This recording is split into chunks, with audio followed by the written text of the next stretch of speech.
Hello friends, good afternoon. আশা করি তোমরা সবাই ভালো আছো। লক্ষ্মী পুজোর পর আমরা দেওঘর বেড়াতে গিয়েছিলাম, তারই একটি ছোট্ট ভিডিও তোমাদের সামনে তুলে ধরলাম। হাওড়া স্টেশন থেকে ভোরবেলা ট্রেন ধরে আমরা যশোদী স্টেশনে পৌঁছেছিলাম। তারপর যশোদী থেকে বেরিয়ে আমাদের টোটো বলা ছিল, সেই টোটো করে আমরা দেওঘর পৌঁছালাম। দেখতেই পাচ্ছ এখানকার রাস্তাঘাট কত সুন্দর, খুব ভালো লেগেছে এখানকার পরিবেশ। আমরা সবাই টোটো করে আমাদের হোটেলে পৌঁছালাম। এটা হচ্ছে বৈদ্যনাথ ধাম। হোটেলে একটু লাঞ্চ করে একটু রেস্ট নিয়ে আমরা বিকেল বেলায় বেরিয়ে পড়েছিলাম বৈদ্যনাথ ধাম দেখার জন্য।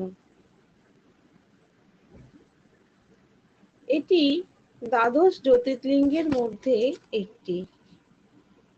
এটি একটি সতীপীঠ। এখানে মাতা সতীর হৃদয় পড়েছিল, তাই এটি মহাদেবের খুব কাছে। খুব সুন্দর জায়গাটি, মন ভরে গেল গিয়ে। এত সুন্দর পরিবেশ, চারিদিকে সবাই পুজো দিচ্ছে, গান কীর্তন ভজন ঠাকুরের নাম গান চারিদিকে সবাই করছে। এটি পার্বতী গর্ভগৃহ, সবাই ধূপ দ্বীপ জ্বালাচ্ছে, আমিও জ্বালালাম। খুবই ভালো লাগলো বন্ধুরা। এইভাবে সন্ধ্যাবেলায় সন্ধ্যা আরতিটা দেখে আমরা বেশ খানিকক্ষণ এই বৈদ্যনাথ ধাম বা বাবা ধাম যাকে বলে, সেখানে আমরা সময় কাটালাম।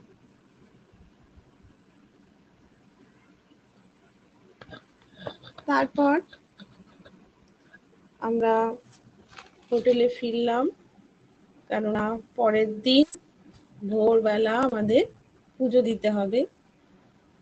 প্রচুর লাইন পড়ে, সেদিন দর্শনেরই অনেক লাইন পড়েছিল, তাই ভোর প্রায় 5টা বাজে তখন আমরা মন্দিরে পৌঁছে গেলাম। খুব সুন্দর। সেই অত সকাল কেউ বলবে না বন্ধুরা। চারিদিকে প্রচুর লোক পুজো দিচ্ছে। আমরাও বেরিয়ে পড়লাম হোটেল থেকে ভোর 5টার সময় গিয়ে পুজো লাইনে দাঁড়াবার জন্য পুজো দেব, কিন্তু প্রচুর ভিড়। সেই কারণে আমরা লাইনে না দাঁড়িয়ে ভিআইপি লাইনে দাঁড়ালাম এবং ওখানকার পণ্ডিত বা পান্ডা যাকে বলে তাকে ধরে পুজো দিলাম।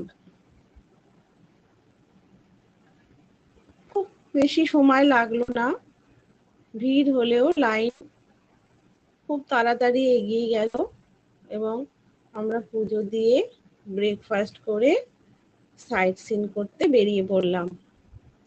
এটি হচ্ছে ত্রিকুট পাহাড়। ব্রহ্মা বিষ্ণু মহেশ্বর এই 3 দেবতাকে নিয়ে এই পাহাড়। নলাক্ষা মন্দির বন্ধুরা দেখতে পাচ্ছ তোমরা।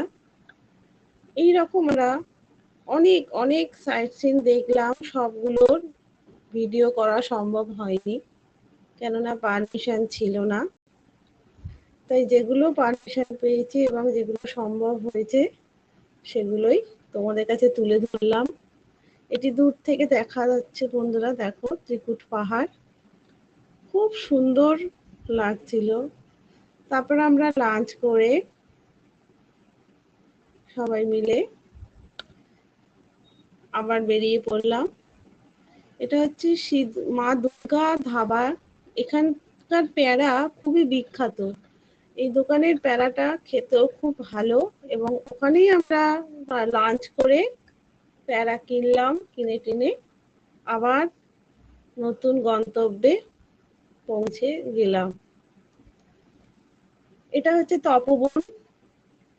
অনেক অনেক সিঁড়ি উঠে তবে ওই তপবনে পৌঁছালাম। পরের দিন বেলা, ভোর ঠিক না, এই 6টা 6:30 নাগাদ বেরিয়ে পড়লাম মধুপুর গিরিডির উদ্দেশ্যে। এটি দেখছো বন্ধুরা, গিরিডির সেই উশ্রী ফলস, যেখানে রবীন্দ্রনাথ ঠাকুর বসে কবিতা লিখতেন। এই জায়গাটা দেখার খুবই ইচ্ছা ছিল এবং আমার খুবই পছন্দের একটি জায়গা। এখানে অনেকটা সময় কাটালাম। এটা হচ্ছে খান্ডলি ড্যাম। এখানেও অনেক ছবি তুললাম, অনেকক্ষণ পার্কে ঘুরলাম, অনেক দেখার জিনিস আছে। ছেলে মেয়ে এনজয় করলো, আমরাও করলাম। খুব সুন্দর জায়গা বন্ধুরা, চারিদিকে নানা রকমের জিনিস দিয়ে সাজানো। সামনে একটা বিশাল কুমির শুয়ে আছে। আমি আবার আমার মেয়ের একটু ভিডিও করে নিলাম কুমিরের সামনে। মোটামুটি ভালোই লাগলো জায়গাগুলো। আরো অনেক অনেক জায়গা গেছি বন্ধুরা, সেগুলো আমি সবটা ভিডিও করতে পারিনি, তাই যতখানি পেরেছি। এটা অনুকূল ঠাকুরের আশ্রম বন্ধুরা। এত সুন্দর আশ্রম, এত শান্ত, এত সুন্দর পরিবেশ, মুখে বলে বোঝাতে পারবো না। খুব ভালো লেগেছে। এটা আমরা ফেরার দিন। পরের দিন আমাদের ট্রেন ছিল রাত 3টে, তাই স্টেশনে যাচ্ছি ট্রেনে উঠবো বলে।